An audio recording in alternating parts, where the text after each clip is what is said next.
well over 500,000 children. Eventually it turned to be about 1 million. And women too, and the elderly had died because of embargo, couldn't get medicine, couldn't get food in for a long, long time. And that's what happens. So they tried to do the same with Iran, of course, for a long time. And Iran's left with the decision of, well, breaking out, obviously. And what they hope to do is make Iran make that kind of decision, a desperate decision, which gives the credence for counterattack by the West, of course. And that's how strategy works in these kind of shows. Everything is public perception. But mind you, all of our news, all of our reality today is public perception management. And it's skewed by professionals. I don't know if you've noticed the incredible changes in authority and with the authoritative techniques that are being used now today on the whole of society. From children all the way up to adults now. We're all treated as children, actually, by professionals. But before I get any further in that direction, I have to remind you to help donate to me at cuttingthroughthematrix.com website. And when you're there, I always say that take a note of all the other links I have on that website. These are my official sites. And you can order the books and discs from these sites. If you buy from elsewhere, they're not mine. Someone else is putting them out. So everything's official is on cuttingthroughthematrix.com website. Take a note of them all. And if anything happens to the com site, at least you can get my talks on the other sites that will be left. You never know, you see. We're living these strange, interesting times, as I say. And you can buy the books and discs, as I say, or you can donate. It tells you how to do it at cuttingthroughthematrix.com. And the ways of payment and donation are listed there too. Remember, you can also send a personal check to me if you still have checks. You can also get checks from your bank. Or you can get a postal money order from the post office and send that. It doesn't cost much, and it's very cheap, actually. And if you're from outside Canada and you're sending it to Canada, just ask for an international postal money order at the post office, and they'll give it to you for the amount and so on. And that can get cash to you see. Because I can see other techniques coming into play as we get managed by the professional managers, the nudge units, as they call it, the behavior modification experts. And we have teams of them in every country now, literally working on and managing us. We don't elect them. No government agency has come out to tell you to vote or even to have a say in these agencies getting established. They just appear, of course. And you still think you're living in democracy as you get managed. I gave talks on these before about these nudge units, behavioral insights teams. They're much bigger than a few people here and there. There's teams and teams and layers of them. And they also extend all the way into the internet community, of course, because internet itself is a massive control system down to the personal level. Even for those who think they're quite safe and happy and they're being awfully good. We're awfully good, they won't bother me. Believe you me, if you're quite happy being managed by experts and who are watching every single thing that you do, even predicting what you think, and because they're studying how you think, you see, then good luck to you. It's a sad thing that Aldous Huxley said it. He says they'll come to us and they'll love their servitude, and that's what you are. Because it's not painful for folk at the moment, you see. And that's the key, at the moment. Because it's to get really bad as we go into the depopulation austerity agenda under the pretext of climate change, etc. And this is no speculation on my part. I have their documents, I have their books of the big players that came out with the ideas on how to control us all. They love to publish their books for themselves because they have tremendous egos. And obviously those who want to manage the world and everybody in it have to have big egos. We've seen the tyrants down through history, and we call them that, luckily enough. But unfortunately, we can't recognize them for today as for what they are, because, like Madison said, they always take away your freedoms bit by bit under the guise of keeping you safe. And that's really how it is. These are old techniques, you understand. And believe you me, too, if they didn't want terrorism, they would not have caused the problems in the first place. To take out countries across the Middle East. It wouldn't have happened. And terrorism can be managed much, much more easily in that case, if there are any radicals at all. But causing mass displacement across the world is part of the whole agenda, of course. And I was just thinking today, and I've thought many times before too, where are all the far left groups that are against wars, that they should march in the streets against wars? Where are they? Who has switched them off? Because they all follow leaders, and their leaders know what they're doing, and they take orders from higher authorities too. It's also interesting that these groups, heavily well-funded groups, because we're in a new Soviet. The true new Soviet is more Soviet than the old system was, because Soviet means rule by council, basically. An NGO type to deal with appointed commissars to manage a certain area of society. We have lots of them now. We've got more than the Soviet ever had.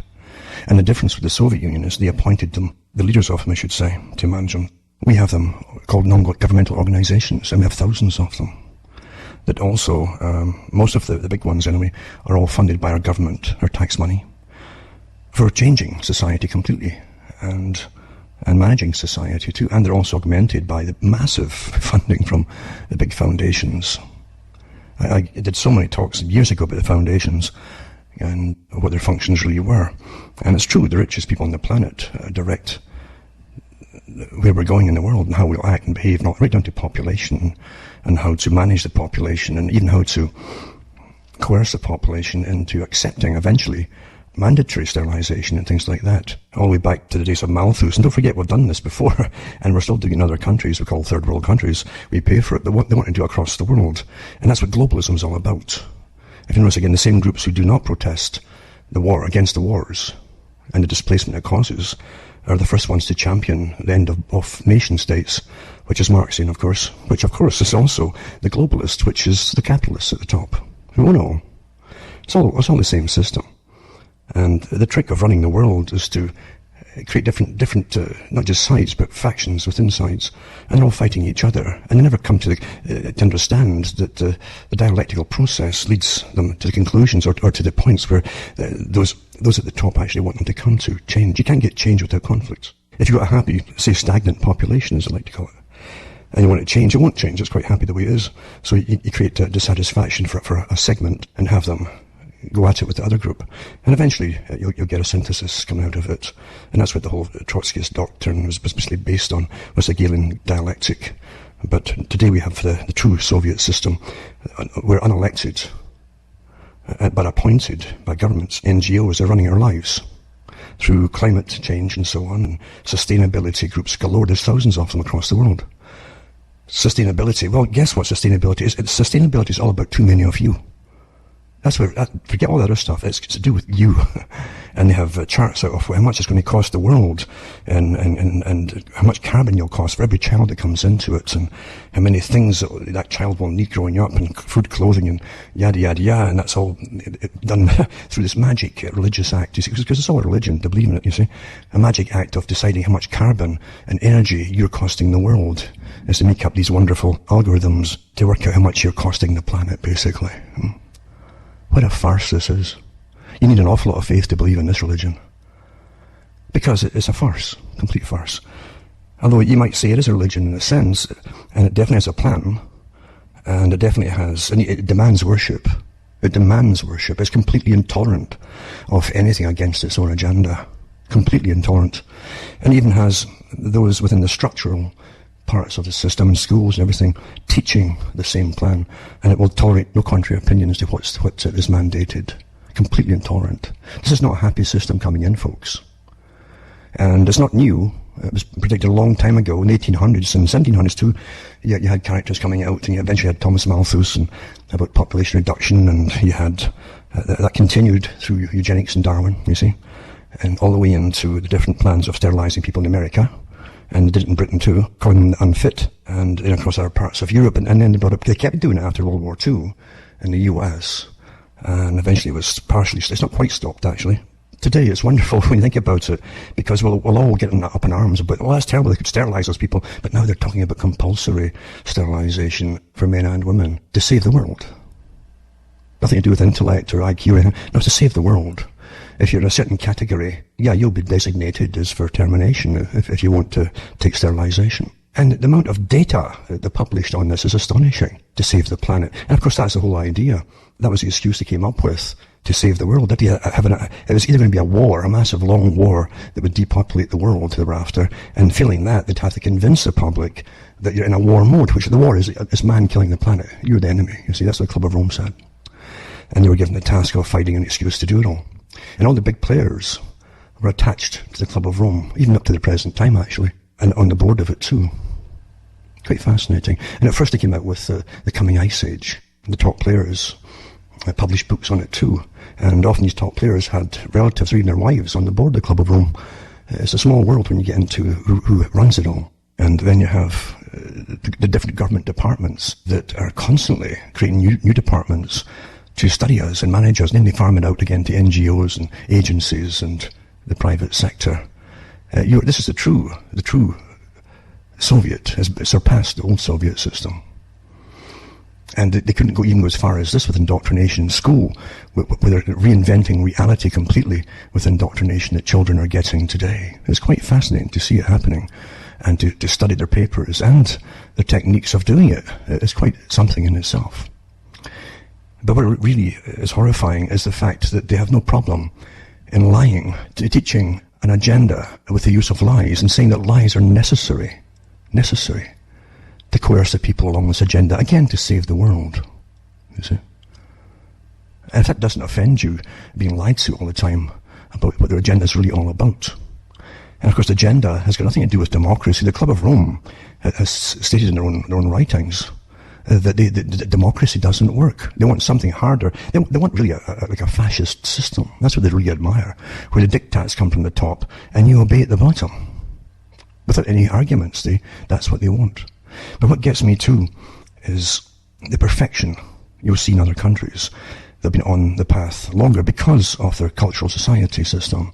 And China, this is not speculation, it's fact. The United Nations has published many documents on China to be the model state for the world to follow on everything that it does to manage the people, to train the people, to manage them and so on. And China, and not just them, every major organization out on the planet there, and countries have fawned over China in the past because it's the dream of the West to be like China. The West has a problem, and Margaret Thatcher and others have stated the problem. Those in power, in the past at least, had to give a semblance of acknowledgement to the complaints, of understanding the complaints of the public, and sometimes acting on it. And so on. That's what's called this con game of democracy. It's always a bit of a con game, but they have to at least put a show on, right? But in totalitarian type systems, and don't forget China is still called communist to this day, with a very, very officious governmental system. And you have to belong to the party if you want to own a business.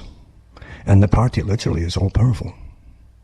In fact, just in the papers now, they've got, I think it was it was a Chinese man who was the head of Interpol, or it was a Chinese branch, or, because Interpol is international, right? But he was found guilty of embezzling millions in bribe money. And that kind of corruption is typical with China, as it is with every other country. But China doesn't let that go. They really deal with it, which of course a lot of folk outside China admire. They deal with it when officials are corrupt. But by the same token, China has come from a collectivist society. It's a very ancient system of ruling the people. They've tried everything. Even in ancient times, they had a socialist type system. In ancient times, an authoritarian system, almost you might call it a system run by nobility at one time too. They've tried everything in ancient times. And so there's nothing new to China. But China itself, again, generally has a different system of obedience of the people to those in power and authority. So under communistic system, they still can have a lot of freedoms. They have a lot of freedoms, even like music, etc. They can go to dances, they can drink and that kind of stuff, and buy their clothes. And commerce is doing well in China. But believe it, that was. I can remember when suddenly China supposedly went capitalist, and they had interviews in the streets and for the Westerners to watch. And Mao Zedong would say, "Oh yeah, Mao Zedong would have liked this system where money is good." And it was like night and day change. It was as shocking as when they just announced that the Berlin Wall had come down in Germany, in Berlin.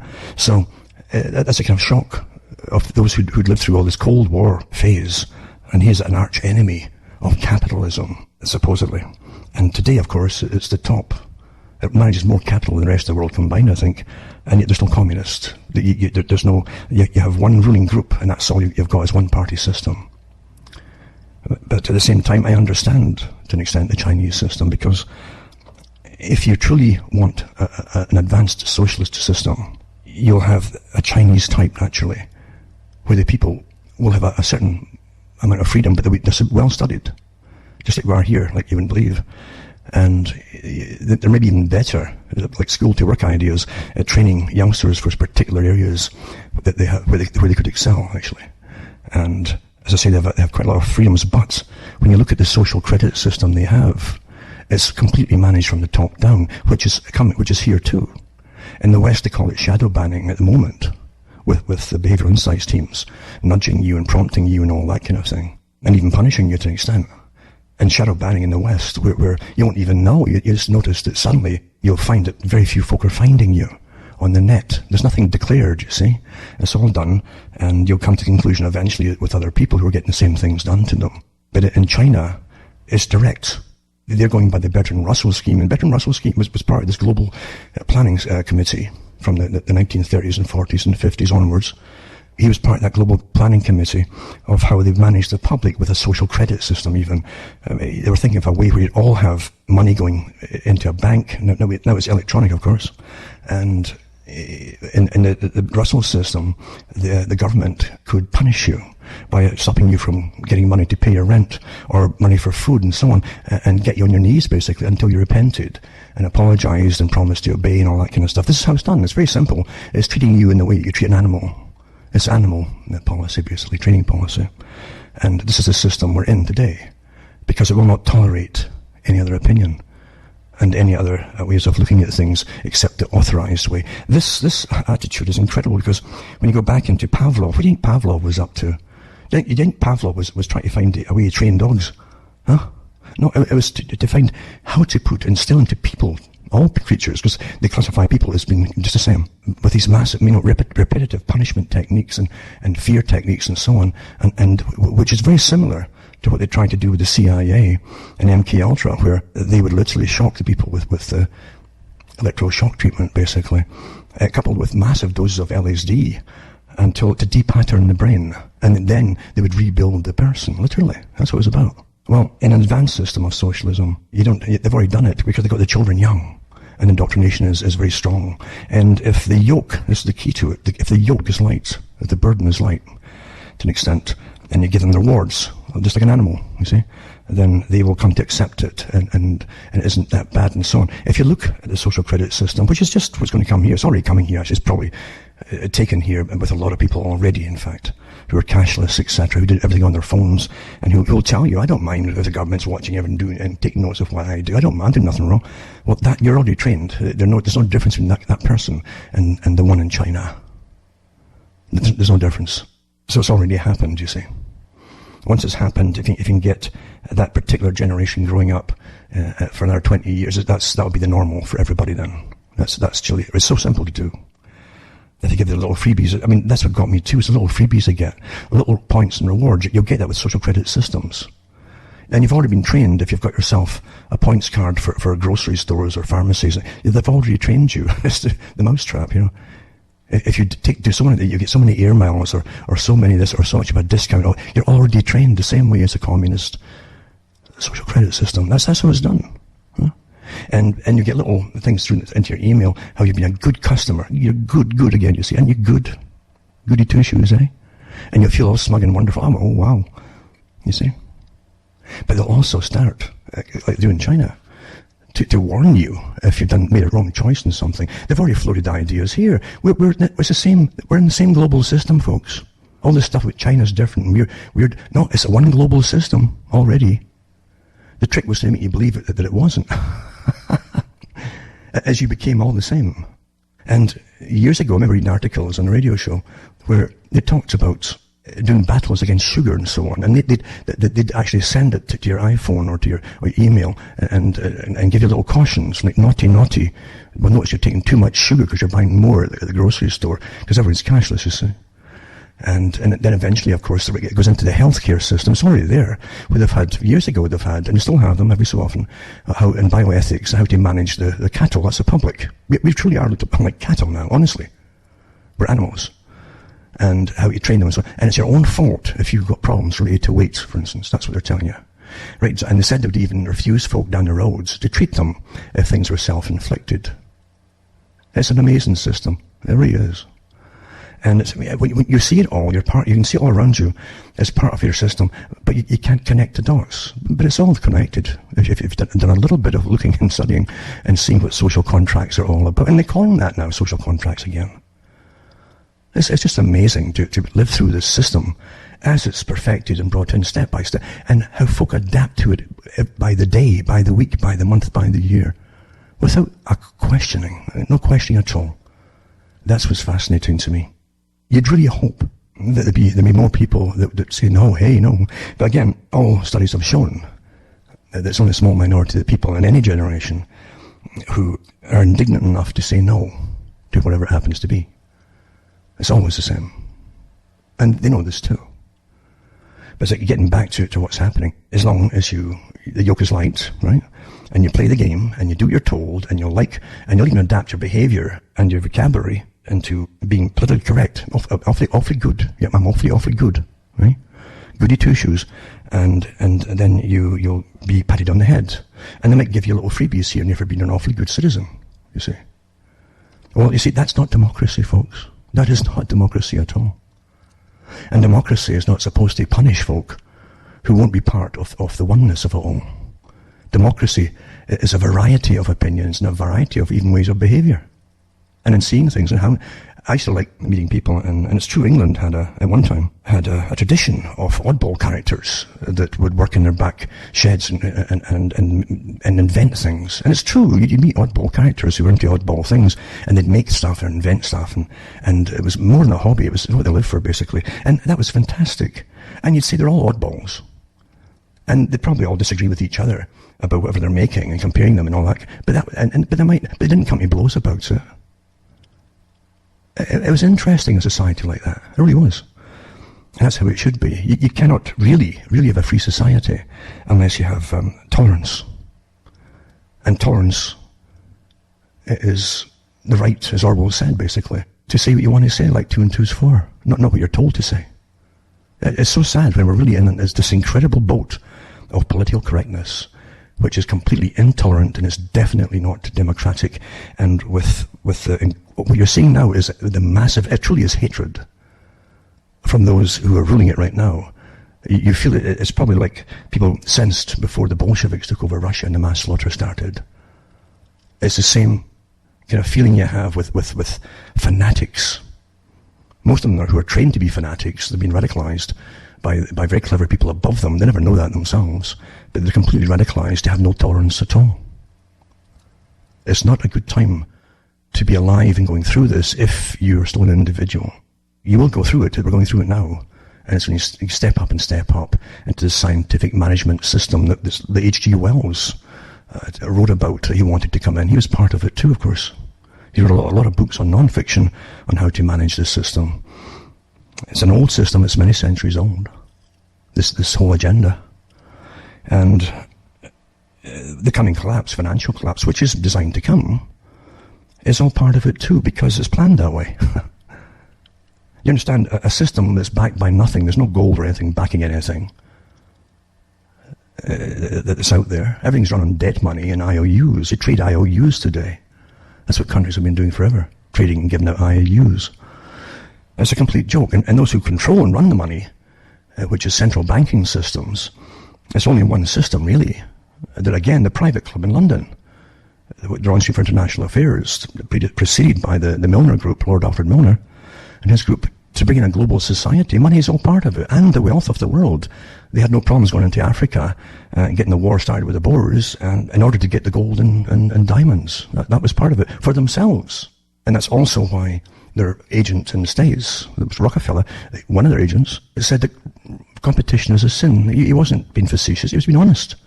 From his point of view, they believe, as the rulers of the world, the richest people on the planet, they had the right to take over the wealth of the world and dispense it proportionally to all those down below. And they didn't believe in democracy, but they did know they'd have to use this thing called democracy to get everybody initially to go along with it. Do you remember the farce of when the American troops went into Iraq, and you saw it on news clips, where the soldiers were swearing at them, at the Iraqis, saying, you stupid, we've come to give you democracy. You don't have democracy in your own country. America's supposed to be a republic. It's democratic within its own system of laws of a republic. Meaning, it can't be upset or changed and altered. Well, what happened to that one? But why? Why is this farce supposed to work with other countries that have never known of it? Because, well, it's that other countries know it's a farce. They know it's a farce. But it's never been so obvious as today. It's in your face. And it's angry. And it looks upon everybody, regardless of your age group, as that you're all children, naughty children, bad children. And the reason anger is there and the threat behind it. Now, here's the key, is the threat. You feel the threat everywhere. Is to make you play the game and do what you're told and obey. That's what it's for. It's not a good time. And it's going to get a lot worse, believe you me. A lot worse. Now, let's touch on a few of the articles, like this one here. It says, in stores, secret Bluetooth surveillance tracks your every move. And it goes into shopping in your favorite grocery store, and you approach the dairy aisle, you're sent a push notification on your phone, 10% off your favorite yogurt. Click here to redeem your coupons, and you considered buying yogurt on your last trip to the store, but you decide against it. How did your phone know? Everything you're doing is recorded, and literally it goes through all these algorithms. It's not like they're spending billions of dollars just on you see. The algorithms are so advanced today. The supercomputer computers can do billions of people at per second, actually. That's how precise they are. They can manage us all. Anyway, it says, so your smartphone was tracking you and still got your location data, paid a shadowy group of marketers to use that information to target you with ads. And recent reports have noted how companies use data gathered from cell towers and ambient Wi-Fi's and geopositioning satellites are global. But the location data industry has a much more precise and unobtrusive tool called Bluetooth beacons. I'll put this up for those who care, because your technology is not there for your benefit. It really does. It's not really not. You are being trained in Pavlovian style, and you don't even know it. And like Aldous Huxley said, you come to love your servitude. You're a servant of the corporations who run and rule you. And then the unholy alliance between DNA size and facial recognition. This is a kind of repeat. I remember doing one years ago on the same kind of thing. And it says technology that was once only seen in dystopian science fiction rapidly infecting real life. Two means of collecting personal data, DNA databases and facial recognition software are forming an unholy alliance, and the privacy implications could be devastating. Privacy concerns surrounding DNA and facial recognition aren't anything new, and as the popularity of DNA genealogy websites like Ancestry, DNA and 23andMe increase, so do questions over who has access to that data and how it will be used. They use the schmucks, who jump in and say, I may be related to royalty. I got to find out, you see. And then send them all the data which they know about who their grandparents were and all the rest of it, and great-grandparents, and then their DNA, and then they do searches, etc. And out of that search, they'll come all their sisters, their brothers, their mothers, fathers, everybody's, their health, you name it, any medical problems which may be genetically caused, and so you're given all that data, huh? You understand, data is power to these people. That's why they're after it. And of course they sell it off to insurance companies, and believe you me, employers employers get it all through. The big employers, they have agencies that can get all this kind of data from them and pay for it, of course, but they can then turn people down. You'll never know why they turn you down. It's because they've got your medical histories and what you're prone to and not prone to and all that kind of stuff, you see. So, as I say, the schmuck who falls for it ends up putting all the rest of their family and siblings in danger. There you go. So it says, genealogy sites have been making the news of late, mainly for concerns over how personal data is used and who has access to that information. Recently, GED Match, which has more than 1 million genetic profiles in its database, decided to stop providing information to police without user permission. To police, you see. Last month, the site faced criticism when it allowed Utah police to use the database while investigating a violent assault. Prior to the change, GED Match allowed police to use its data only for rapes and homicides, reports Bloomberg, it says. And it goes on and it says, and of course they're all doing it, folks. They're doing it. And then engineers are figuring out how to match DNA to faces and databases. There's quite amazing stuff from China, again, who are way ahead in all this stuff with the facial recognition. They literally can on YouTube, I think they even have some documentaries on how advanced they are. They show you the facial recognition techniques and how it's instantly measured all parts of your face in precise little millimeters and all that. They know exactly who you are, where you are, instantly. And it reads on the computer. A whole crowd, all their names will pop up above the little people in the crowd. And that's them. And there's a movie out too, I think it's called Anon, about that, getting you used to the idea about it. So this is your totally controlled world, folks. So it says a team of engineers just built an algorithm that scans through a database of images and selects the faces that could be linked to the DNA found at a crime scene. Could be linked, right? until they're predicting what someone's face looked like based on DNA sample has really scientists, but it's getting easier for them to use samples to filter the right face from a database. As an international, here again, team led by researchers at KU Leuven has shown, and their findings were published in Nature Communications, and I'll put these links up. You can, it's contained in this particular article here. So they go on about it too in different press releases, other links and so on. And it's in this one, it's contained inside this one article for those who care about it. Most folk don't care, they know what's happening and they don't care, but I'm good, you see. I've got good point systems for the stuff I buy in the stores, and even congratulate me for making the right decisions in my purchasing. Getting back to talking about China, in China, your social credit system will also give you warnings if you're eating too much meat or the wrong kind of meat or something like that too. You see how it's done? Or spending money on maybe on cigarettes, because even then in the streets they can actually see you smoking, instantly know where you are, who you are, and that's it. You get a little warning, maybe initially a little warning, and eventually if you continue, you get bad scores. And if you get bad scores, you have less access to where you can go inside the country or even inside your own town or city.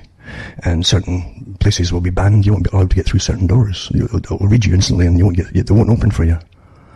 This is your. As I say, remember, it's not a democratic system, folks. The choices are all recommended, allowed choices. It's a narrow band of them. And you get appearance of choice, but it's a narrow, authorized band of them. And also, right down to your phone calls in China, if you phone someone inside China, and the person, if they've got a bad credit rating or whatever it happens to be, as a social credit member, it's your behavior. It's a behavioral credit system. And a voice will come on the phone before you speak to the person saying that this person has a bad social credit rating. To warn you as well, to shame the person. Shaming is a big part of controlling the population in the social system. And it's getting worse and worse here, of course. Big time. And me saying it isn't going to stop it. I'm just saying it because I know it's going to happen. And at least I do know it's been happening too in some malls, and they've tested it out in some places already, for over the last few years, in fact. Anyway, it says here this could be used for different purposes, this DNA and so on, and facial recognition, and special software, and so on and so on and so on. And don't forget too, it's also to do eugenics. With your history, your family history, your DNA history, any probable possibilities. It goes into the whole area of Gattaca, the movie, where those who are genetically enhanced, where any possibly bad genes, including allergies and so on, might affect you, are removed, and the better ones put in there. Well, I can do the same. You understand how they can, if you study farming and stock breeding, and you study eugenics, and you study Eugenics Society in America and Cold Spring Harbor, remember, the big lab there that was set up for eugenic purposes for humans. They actually brought in the American Farmers Association and Stock Breeders Association for advice on how to literally change the people themselves, just like they do with cattle. Well, now, of course, with cattle and pigs and all the rest of it, they've got artificial insemination, and they literally take out the genes again in the semen, the sperm, and they can substitute other ones too, and implant it with other ovums and so on that are also enhanced. They're taking the bad bits out. In other words, you're creating what you want to be a designer person, as they do a designer cow or a designer bull. That's how it's done. And a lot of folk are already domesticated in the system. They say, oh, what's wrong with that then? What's wrong with that? Yeah. Well, maybe for the ones who say that, actually, there's nothing wrong for it. They're quite happy. They're already changed. They're domesticated. But for the folk who are not, you're unique as a person. See, it's the uniqueness of individuals that must be destroyed in this advanced totalitarian, socially run system. And that's the target of it all. That's anathema to conformity for the social system. So standardization is always what they get coming out of it. What do you think teachers are paid so much money for? Huh? You can tell that they're not churning out children who are well educated as far as knowledge about the world and different sciences, but they certainly are indoctrinated with the latest PC social engineering. You understand that? Well, that's why you pay teachers an awful lot. And Stalin said that you've got to pay an awful lot of money because they are the first line to indoctrinate the children into the system. Nothing changes. Anyway, so I'll put this article up here for those who care about it, to see about it soon. Most folk out there, remember, and a lot of who are listening already are cashless. They don't use cash at all. And everything, they don't mind even being monitored because they're goody-goody, and they'll obey and be good and say all the right things in conversation and so on. But there are those who, again, who don't. They like being an individual, and they like having choices in life, Another thing too here is from face to DNA, new method aims to improve match between DNA sample and the face database. Is another article too. And then Amazon's recognition software lets cops track faces. And here's what you need to know. Most folk don't care. So business organizations and yes, law enforcement agencies are already licensing that software for their own use. That means you don't need to use Facebook or buy a face scanning iPhone or a fancy video doorbell from Google-owned Nest or Amazon-owned Ring in order for facial recognition to be a part of your everyday life. With recognition, it's with capital R and a K, R-E-K, maybe it's already is being used. And maybe you aren't okay with that. Civil liberties groups such as the ACLU have already raised concerns about the speedy adoption of facial recognition technology amongst US law enforcement agencies and the potential for its abuse, particularly amongst immigrants. Well, we may not just against immigrants, it's for everybody, for goodness sake, and people of colour. Everybody's at risk here. We're equal opportunity victims when it comes to this. It's for the whole planet, for goodness sake. Anyway, many, including some of Amazon's own employees and shareholders, want the company to hit the brakes. The controversy caught the attention of Congress last year, and now with the Senate recently proposing a bill that would limit businesses from collecting and tracking facial recognition data without consent, it seems that recognition might be in for a reckoning. No, it won't be. It's already been here for a long time, actually. There's a whole bunch of things going on that you have no idea about. And it says, what exactly does Amazon recognition do? It says it makes it easy to add images and video analysis to your applications. You just provide an image or video to the recognition API, and the service can identify objects, people, text, scenes, and activities. It can detect any inappropriate content as well. There you go. And it goes on and on and on, but I won't read it all. You get the idea. In a major DNA testing company sharing genetic data with the FBI, there's another one too. There's so many of these articles, really. Folk don't care. Most don't care, eh? And again, who gives the permission for all this to happen in the first place? All these companies are licensed, that we're talking about here. They're all licensed by government. Decision by a prominent consumer DNA testing company to share data with federal law enforcement means investigators have access to genetic information linked to hundreds of millions of people. There you go again. Family Tree DNA, an early pioneers of the rapidly growing market for consumer genetic testing, confirmed late Thursday that it has granted the Federal Bureau of Investigation access to its vast trove of nearly 2 million genetic profiles. The arrangement was first reported by BuzzFeed News, it says. And it goes on and on again, too. And that's how it is, isn't it? But it's all meant to be because your governments, as I say, license these companies. They can't just go and do that without permission. Of course, that's how it works. And then the Japanese sign up for DNA matchmaking as country faces demographic crisis. So you see, here's a plus thing. Oh, isn't it nice that it's a demographic crisis? And it goes into the scene as a typical blind speed dating event as it resembles 13 women and 13 men seated on either side of a bamboo screen in an upmarket Tokyo restaurant, chatting in pairs on a strictly timed 3-minute rotation. But the doctor hovering on the fringes and the scientific documents held in the participants' hands, however, offer a hint that this is no ordinary dating event, for everyone attending has undergone a DNA test in a bid to find their best romantic match. Welcome to the world of DNA matchmaking. And there's other articles in the paper today too about Japan and how so many of the young folk there too, just like they know, they don't have to even sterilize you. Even though the West is going sterile, not by coincidence, it's mandated, folks. But they don't even have to do that because Galton Darwin was quite right, Charles Galton Darwin. He says, if you give them enough material goods to not just purchase but to want, more of them to want, then they'll forgo having children. They won't even get married. Well, we're already there to an extent in a lot of the countries. So the material wants outweigh any other natural instincts or drives, and Japan is no different than any other country in that respect. And they certainly have a good lifestyle there. It's expensive too, and they want all this the same. They actually have more things to electronically probably that they want because they're ahead of the West with churning out different goods and so on, and their mobile nomadic items, as they call these, all the different electronic gizmos today. They say too, their work ethic in Japan is so many hours into a day working that they're too zonked out too to even go out at night and often meet partners, etc. That's another part of it too. So your lifestyle, you understand, there's many ways to dissuade you from having children, and they're all known, they're all understood by geneticists or eugenicists. Generally, eugenicists are geneticists, by the way. They know darn well that economic concerns are a big thing to do. If they make you live in a very expensive system, where it's hard to get spare money for anything, then they can bring in, of course, dissuade you from having children, or even dissuade, if you're pregnant, they can actually pretty well force you into abortions in a sense, because how can they afford it? And they discuss this in all their manuals on management of the populations and universities, etc. So you're coerced. You really don't have a lot of choices in the system. It's a very precisely managed system, economically, socially, and so on, and you're coerced along a whole bunch of roads that you would never have picked yourself if you had a different system altogether. And real freedom, you wouldn't have gone that way. So I'll put these links up too. And then I was reading this article too, because you'll find that we've always had, we should say that, not we, but those that in government in the UK and other countries in the West who lived through the Cold War, they had to have a good pretense of democracy as long as you had the Soviet Union. And it's true.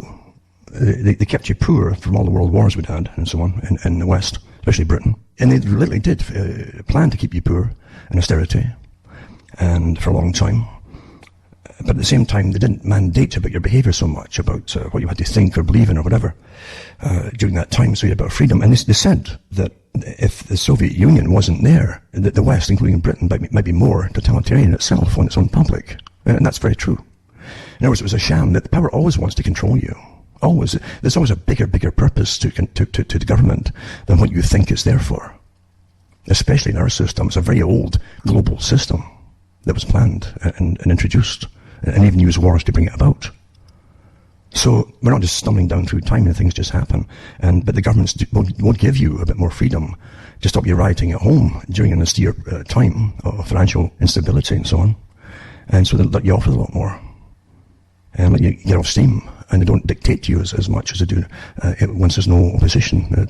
So you always need another country to look at and say, oh, gee, well, that wouldn't happen here. You see, that's what you always hear. That would never happen here. Really? I mean, Bertrand Russell said the same thing, eh? He says every country is taught that they live in the best country in the world. The people are.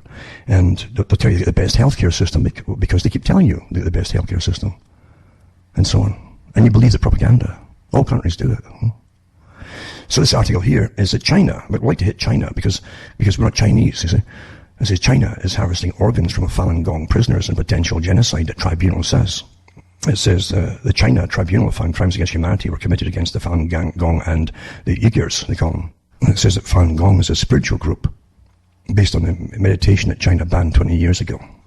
Beijing repeatedly denied accusations of forcibly takes organs from prisoners of conscience.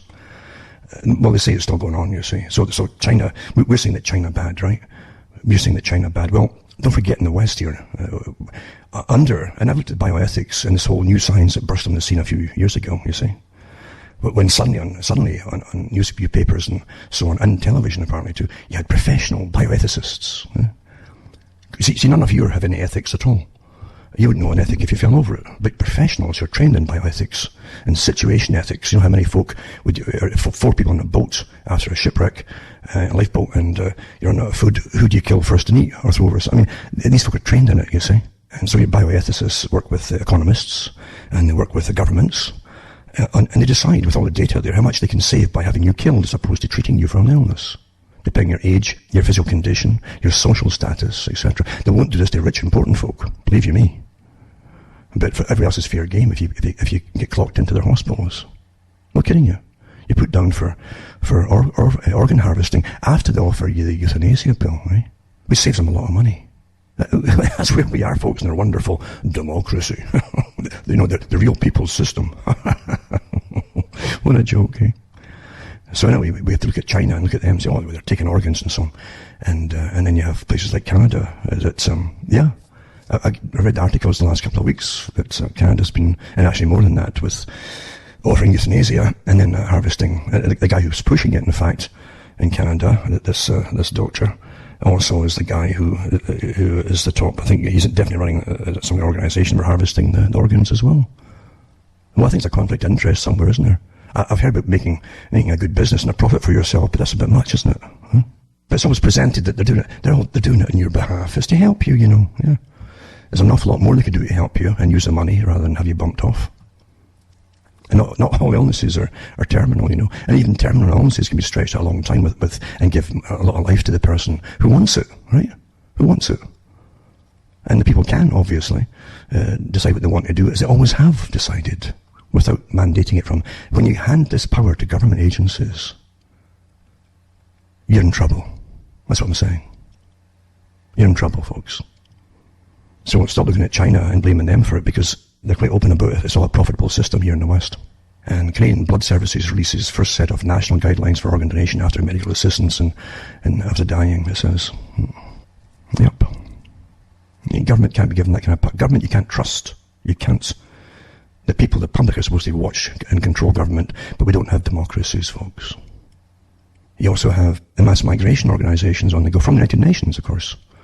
It's interesting. This undeclared, this semi-declared but undeclared officially, system of the elimination of the borders of countries, meaning the elimination of nations, is quite something. When all these well-funded non-governmental organizations, thousands of them across the world, are all heading in the same direction to suddenly just get rid of borders. You know, the old communist system, which actually was run and managed by the top capitalists like Lord Alfred Milner for the British Empire, because he helped create the British Empire. And it's not conspiracy, you know, nutcase stuff. It's documented in his own writings, and in Carroll Quigley stuff and so on, in the Anglo-American establishment. So you got Ontario in Canada, for instance, cutting red tape and supports investment and job creation. So it's a news release, you see. And it's going to put money into job creation, it says. But the previous article I was going to read was about Ottawa in Canada picks 11 communities for pilot immigration projects, and Sudbury, near me, is one of them, of course.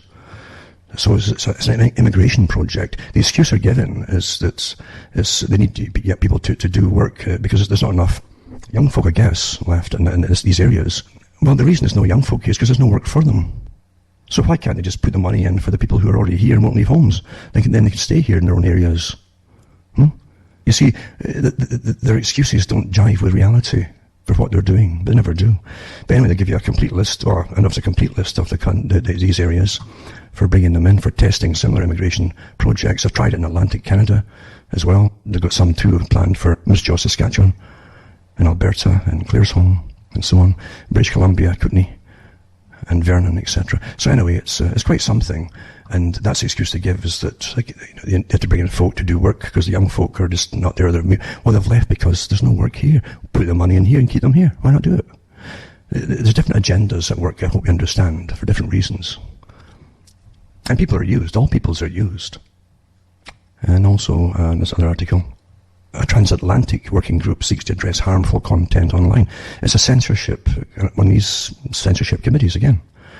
And it says the dissemination of misinformation and disinformation in politics has been around for long as democracy, but the weaponizing of it and its viral proliferation and the manipulation of the voting climate during the US and European election seasons are compelling a more urgent focus on the issue on both sides of the Atlantic. And similarly, as incidents of terrorism and hate crimes spread across the United States and Europe, digital platforms, governments and civil society are all grappling with how to address abuse of the internet, from hate speech and violent extremism, without chilling freedom of expression. Well, the whole point is to end freedom of expression, folks. As you all know, it's a censorship organization, this one here. So this Transatlantic Working Group, or DWG, project of the Annenberg Public Policy Center, it says, of the University of Pennsylvania, in partnership with the Annenberg Foundation Trust at Sunnylands in Rancho Mirage, California, and the Institute of Information Law, affiliated with the Faculty of Law of the University of Amsterdam. In addition, the Embassy of the Kingdom of the Netherlands in Washington, D.C. has approved a grant in support of the research and public outreach of the DWG. It's interesting to find out all the other foundations that are funding it, and the tax money as well.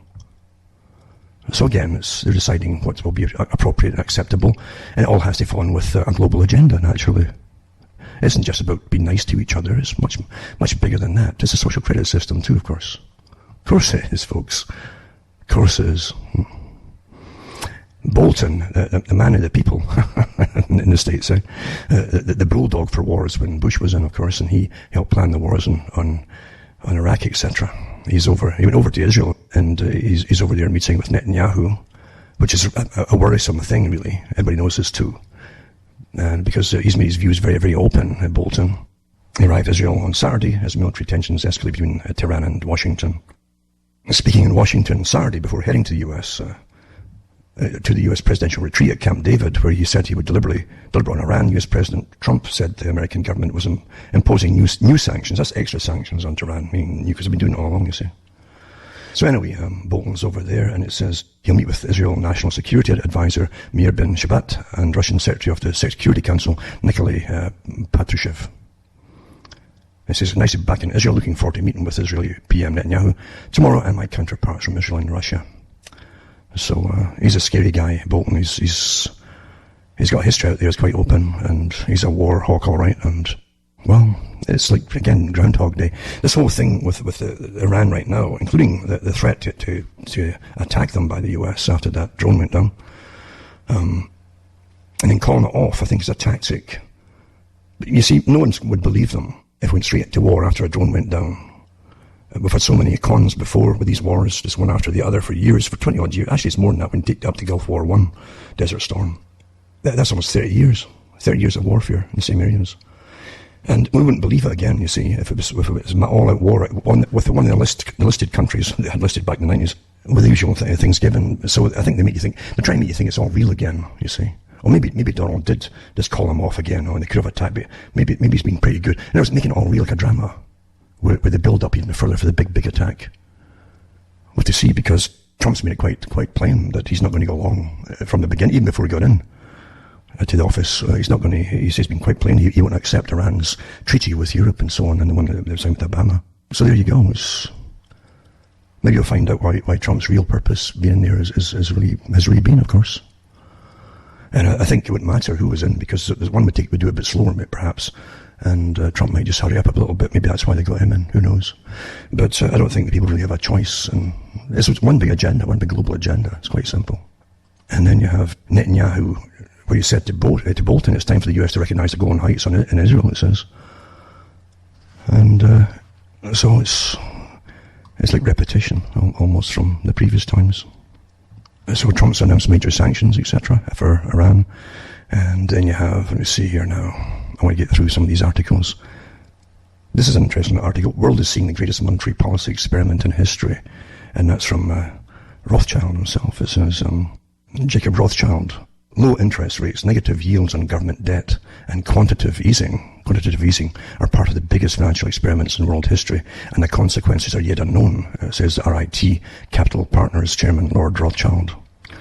This is their own company, one of their own companies, of course. And the 6 months under review have seen central bankers continue with what is surely the greatest experiment in monetary policy in the history of the world. We're therefore in uncharted waters. It's impossible to predict the unintended consequences of very low interest rates, with some 30% of global government debt at negative yields, he says. So he says there's trillions of dollars really just hanging in the balance at the moment. And I'll put this up as well. And I know it's planned. It was always planned to use financial crisis too to get changes along for this global system and consolidation of more power into the global system, you see. So that's how they'll use it, and into austerity as well. I'll also put up Global Compact for Migration, for those who don't know what it is. It's the United Nations to do with mass migration across the world now, and the different reasons they claim for it all. I've got some PDFs on it as well. And again, the scariest, the global population could hit 10.9 billion by the end of the century. The UN predicts, they always predict scary stuff. But they shouldn't worry about it, because according to their own predictions, we'll all be underwater long before then anyway. So there you go. Eat, drink, and be merry, eh? But I'll put this one up too. They love scary scenarios, because we don't listen to them otherwise, you see. And industry must commit to halt all future fossil fuel extraction. There's another one here. And meet Mr. Schellnhuber, the climatologist to Pope Francis. This guy doesn't believe in God. I remember doing an article a few years ago on him, but he's the advisor on climatology for the Pope, and he's a real, this guy wants, maybe even down the road sterilization and so on too. This is quite amazing, this advisor to the Pope. He's denied it before, even though he's printed stuff, and he denies it. It's quite interesting, but there you go. I'll put this one up for those that want to read it. It's really something, honestly. What a world is turned upside down, isn't it? Isn't it really, eh? Right is wrong, wrong is right, and yada, yada, yada. Quite amazing. It's quite something to see who they use to... And again, too, this particular guy, the Pope's advisor, is also a member of the IPCC, the International Panel for Climate Change, at the United Nations as well. See? He's a big promoter for sustainability, because it's all they do is sustain. The whole excuse of whoever they're using is to cut your population down. It's always been that. Always. Under any excuse at all. And they hit on the climate. That was going to do... Well, this is a big player in it too. Quite a character, eh? But he does believe in Mother Earth and stuff, but he doesn't believe in God. So I'll put these articles up for anyone who wants it. And then another thing too is to change on society and decriminalise so many different things. But it's one thing for adults to debate decriminalising prostitution. It's entirely another to promote it as a fulfilling career choice to young girls. So this is to do with an article, it says in Teen Vogue, magazine, I guess, promoted a column by a doctor calling for the legalization of sex work. Generally go unremarked upon, but a similar argument appear across the media landscape and even the Democratic presidential campaign. So it would generally go unremarked. But for her characterization of prostitution to the young readers of the magazine as a mere career choice, as valid as any offer, that's what really got their attention to it. Eventually, you see, there'll be intergenerational sex. That was on the calendar for quite a long time now. All taboos sexually had to be destroyed. I'll also put up Europe and also Britain or England, London, has refused to give Venezuela the gold that they have in the vaults there. So Maduro, their elected president, is stymied in a bid to pull 1.2 billion of gold from the UK. That won't be all, but they can't even get out. So it's there you go. So much for international cooperation and laws, eh? And the Vatican is concerned to allow married men to become priests in remote parts of the Amazon in historic Shift for the church. So I guess they'd have to be married and then they go through to become a priest. But these are some of the articles I'll put up in a few PDFs as well for those who care about what's happening. Sorry for going through it all in a kind of rush, but there's way too much to give you a lecture on it. And as I say, for those who are interested, they always check up on the articles I put out there and links and so on to verify them. You've got to verify them to start with, at least ponder them, what they're about, to make your own mind up about them. I don't believe in just grabbing things out of thin air, and I just like to give you the evidence for them, obviously. And then you have to think about things, because it's a sad system, isn't it? When the effects, the scientific tyranny that Bertrand Russell said they could bring in, he said, if there is to be a tyranny, I prefer it to be a scientific one. And he said it would be a real nasty system. It wouldn't mess around, it'd be tyrannical. That's what we're going into, folks. And you're seeing it now. Very authoritarian. And it will not tolerate dissent. And if you have alternate opinions or even thoughts on things, you'll be punished with your social credit system, and you won't be able to even feed yourself. That's your real tolerance in this ultra scientific socialist system. Sad but true, isn't it? But it doesn't surprise me, because they printed about this. They wrote this stuff a long time ago. And there are outlines for it. And what I've said tonight is only touching the surface of the depth they have actually described they're going to take it to. Really. And they mean business. And yes, they've always been here, a long time, centuries, working towards this agenda. And every facet that's in conflict doesn't know they're getting used for a different outcome to the agenda. And it's very easy to radicalize people. Very easy, certainly young people. If you go into history, the first crusade towards the Holy Land was not by knights, if you understand your history. It was by Peter the Hermit, who was a monk. And he radicalized the children with incredible stories, and children are very impressionable. They can see right and wrong just so clearly, black and white. That's it. Right and wrong. There's no grey area for them at that age. And they can also put into their heads visions of utopias and heavens. And Peter was awfully good at that. And the first crusade was called the Children's Crusade, led by Peter, and drummed up by Peter. And they went off, and eventually, of course, thousands of them were sold off into slavery in the Middle Eastern countries, and others died, and others were killed. That's never been forgotten. It's easy. And Stalin said it too. Lenin said it. You indoctrinate the children. Indoctrinate the children. Again, getting back to the teachers, it's so important to pay them so much, because it's a first step for indoctrination into what you want them to believe. And what they believe is how they'll end up behaving. That's what it's about, folks. At least for those who are following this, and who like to at least know what they're living through. Don't let it kill you. Don't let it burn holes in your stomachs with ulcers. Just accept the fact that it's happening. And it's interesting to observe it when you understand why it's happening, how it's happening. And it's interesting to see the incredible intolerance that they've only read about in previous areas of history in the past, as it resurfaces again. Remember, buy the books and this, and donate to me at cuttingthroughmates.com. I'm Alan Watchman, Ontario, Canada, and it's good night. To me, your God or your gods go with you.